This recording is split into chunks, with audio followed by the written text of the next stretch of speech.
Hello, and welcome back to Coin Lady channel.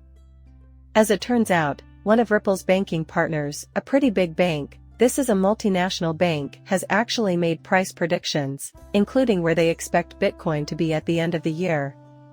And I've got 3 quick topics to share with you in this very latest Moon Lumbo Hot Jam. And I'll tell you right off the bat, they are quite optimistic about this situation. So, if XRP, for instance, is more your speed, that's okay, I'm into it, too, but Bitcoin is still the market leader. Then, maybe they're wrong. However, this is a global bank with holdings of $77.8 billion. How shocking. A headline from the chief executive of the cryptocurrency exchange Ripple, the 78-day reference led to hopes that XRP would increase in value. While I find this particular activity to be borderline ridiculous, I did enjoy reading some of the comments because they demonstrated participation in a larger community conversation. As an aside, I have a quick comment about one of the many ridiculous conspiracy ideas surrounding XRP. Furthermore, the obviously ridiculous SEC versus Ripple case. I addressed the issue at the time, and that discussion is archived on my channel. And I could have even mentioned it on X social media. But there is a rumor going around that the real reason the SEC was going after Ripple was to win the lawsuit and then use the penalty phase to get their hands on the XRP that was being held in escrow by Ripple. That's the successful theory, and good God. As a result, we'll hold off on that till the video with varying settings. But before we go any further, let me say that I have zero experience in the financial sector. I am not giving any kind of financial advice. And you know that you shouldn't make any financial decisions based on what I say, right? Just a hobbyist here that occasionally posts films to YouTube on various crypto-related topics. What exactly is this colossal financial institution that I keep referring to? That is the same as trying to guess the future value of a cryptocurrency. It's just a regular charter flight. Not that I intend to read it. A strategic investment in Ripple was disclosed by Standard Charter and chartered in a press release from September 2016. So, they have always had a visionary approach to cryptography. To learn more about Standard Chartered Bank's plans to facilitate cryptocurrency trading for institutional investors, check out this piece from CoinDesk dated December 8, 2020. They've always been progressive, as I mentioned before. Then, I realized that Standard Charter is a partner of Ripple, which is something I've known for, about as long as I've been in crypto. But I must confess that I hadn't recently heard anything about them in the news, or at least I couldn't remember. So, I was just wondering, whether or not they're still working together as a team is unclear. And the Ripple's website didn't yield any results either. The website's search bar may be a joke, and they may not display logos for all their partners in the same place, but that doesn't mean they're lying about the quality of their service.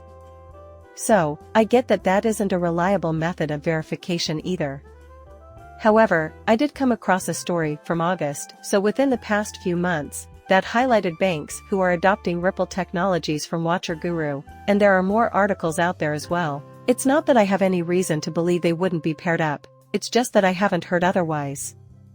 What's more is that I had forgotten about Standard Partner at Chartered as a Rippling partner.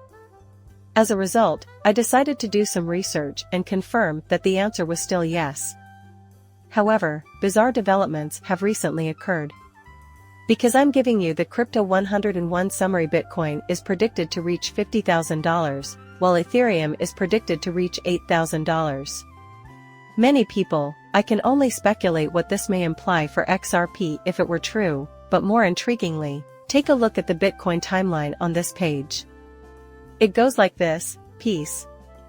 Bitcoin might reach a price of $50,000 by the year 2023, according to a forecast by Standard Chartered.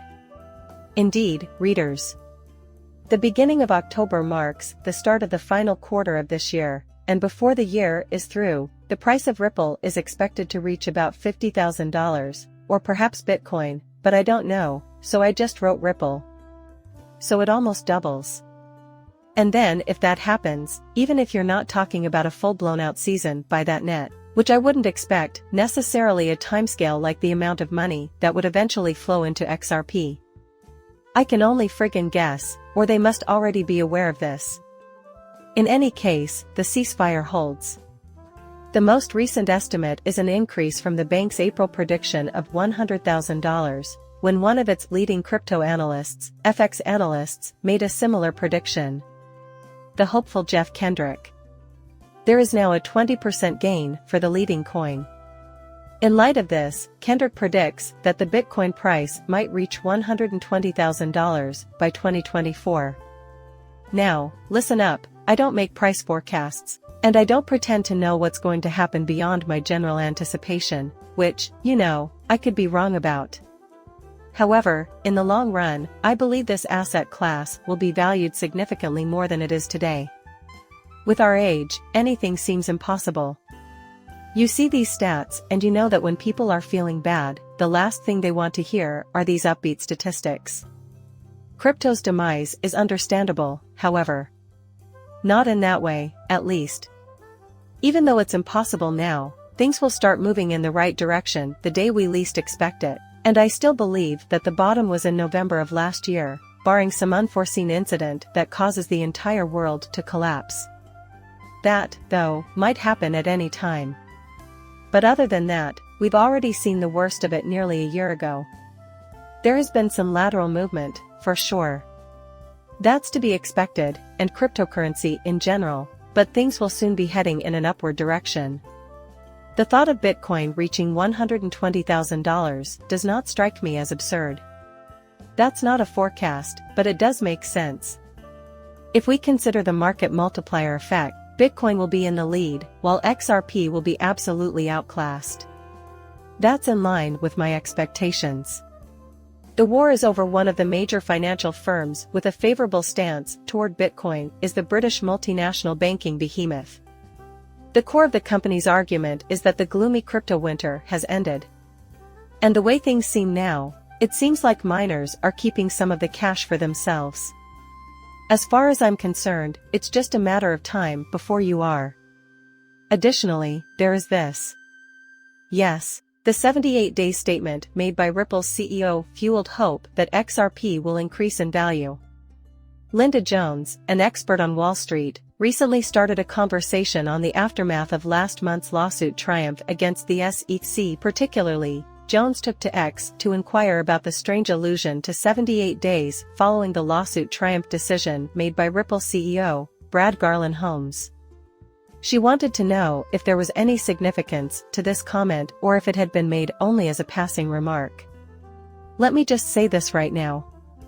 I mean, come on, you can't possibly hear me giggling behind these walls. Nonetheless, I find it amusing that the writer of this essay cited a comment by Brad Garlin-House as an odd example. Is there anything out of the ordinary here? Here are the actual posts made by XRP users, Linda Jones's community members, and various guests, as well as my own thoughts on the matter. All it is that she made sure her inquiry got to the right people. For what reason did Brad Garlin of House announce that it had been 78 days since they had won the lawsuit?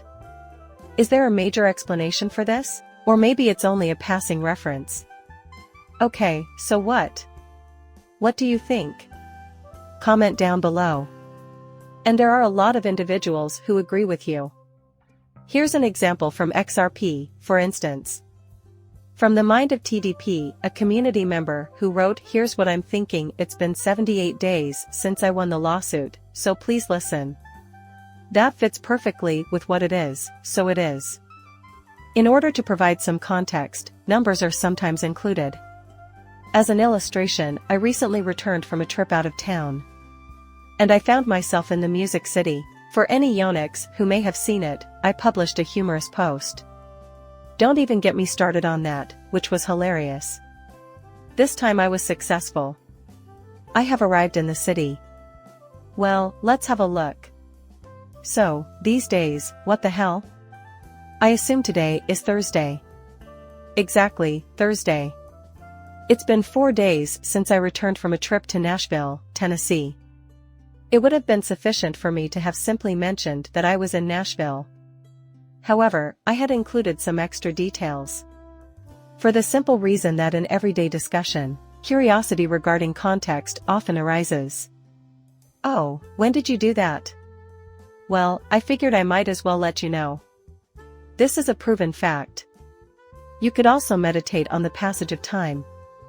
There are many different reasons why people provide extra details that aren't asked for. There you have it. It's been 4 days since I returned home. Is there a hidden meaning to that? Why do I even bother mentioning that? Obviously not. I found the whole 78-day situation amusing, especially because it sparked a discussion and even a crypto media article. It's amusing, in my opinion. That's all the commentary I have to provide. It was simply becoming ridiculous, but at least there was nothing awful that happened. But I'd like to make a tail pitch here. I'll do my best to keep it brief. But this is your "I told you so" moment when you realize how ridiculous it was that people were trying to fool the SEC. That's the theory behind the conspiracy. The true goal of the SEC's crackdown on the ripple effect was to achieve perhaps a few hands on escrowed XRP ripples. Whether or not they realize it's an escrow and thus you can't move from account, but perhaps they'll take control of the account nonetheless, in which case the XRP would still be able to move, or whether or not they believe the other notion that as the escrow comes out, it's just going to be having to be siphoned off to the SEC for reasons. This is just bullshit at this point.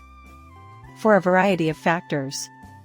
And so I wrote during the Ripple case. This is a post on X during the Ripple lawsuit. Many people were saying that the real purpose of the action was to acquire access to Ripple's escrowed XRP, which has always seemed crazy to me. This is another paranoid bullshit that the SEC never requested. That assumption was incorrect, and I'm relieved. I get that some people enjoy it more than others trying to make connections, but hey, I get it. I can understand why you could act this way if that's how your brain is structured. And you're going to make connections where none exist or propose notions that are, to me, completely out there in Looney Tunes territory. This one was far-fetched, because a simple application of logic would reveal that. If you look at their request for relief, as well as the SEC filing itself, as well as the damages, encouragement, and other remedies they want, you will see that XRP is not mentioned once. So, what exactly is the argument against the idea that they want it? Don't need it? All they want for is a fine of a certain amount of money and a few other things. If Judge Torres had said, "Oh, okay, well, here's the discouragement," that would have been it. All of that has a monetary penalty. In the meantime, here's 50 billion XRP. What? So, I have no idea what we are, and we've never made it clear to me. What are you doing? What gives? Plus, on top of all that? Why in the world would the SEC want this? I know some of you are thinking, I knew people were actually saying this nonsense, and I wanted it for myself, but stay with me here. A desire on the part of the SEC.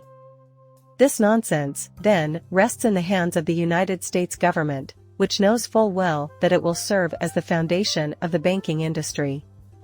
The distance is too great. You everyone are aware that my largest personal cryptocurrency holding is XRP. But when you start spouting baseless, nonsensical claims like XRP is the backbone of the financial system, you reveal your ignorance of the true nature of cryptocurrencies and the role they play in the global economy. Just that? That's the foundation on which everything else rests. In fact, it's awesome. Some people, however, take insults to an extreme. This is just one case in point. The real question when discussing XRP is what action, if any, would be taken by the SEC. They went ahead and did it because, if they had their way, XRP's chances of becoming widely adopted in the United States would be completely wiped out. This means the government may have access to anything that is technically illegal, but would be used for whatever ends the government saw fit. Whatever, they just sell off this illegal substance, the price of which they wouldn't cause to crater, and then sell the leftover portions as it slowly trickles into other people from other areas of the world who are in the United States. If anybody stops to consider it. Nothing about it made a damn bit of sense if you gave it more than 5 seconds of thought. To sum up, this is all in good fun for the assembler. Relax and enjoy yourself. This is my channel, and you're not allowed to just post whatever you want on it. And now we can eat gluten, because things are going swimmingly. No waves either. Escrow XRP remains lawfully in Ripple's control unless and until they choose to sell or donate it, as per the terms of the escrow agreement. There you have it. There you have it. No one is going to take it away from them. Since the conclusion of this case, I haven't heard anyone else bring up the ridiculous conspiracy theory, which plainly didn't occur and everything turned out well. And I have to tell you, it never even occurred to me until yesterday when it suddenly jumped into my consciousness. Why, I have no idea. I had completely forgotten about it, but then the thought occurred to me, hey, yeah, and I reached for the poster. I mean, I almost forgot about it for a few months here, but then it resurfaced. That was idiotic on their part, I thought. Let's discuss this further. There you have it. I don't give advice on money matters. Nothing I say should influence any purchases you make for yourself. Please like and subscribe my channel. See you later, bye.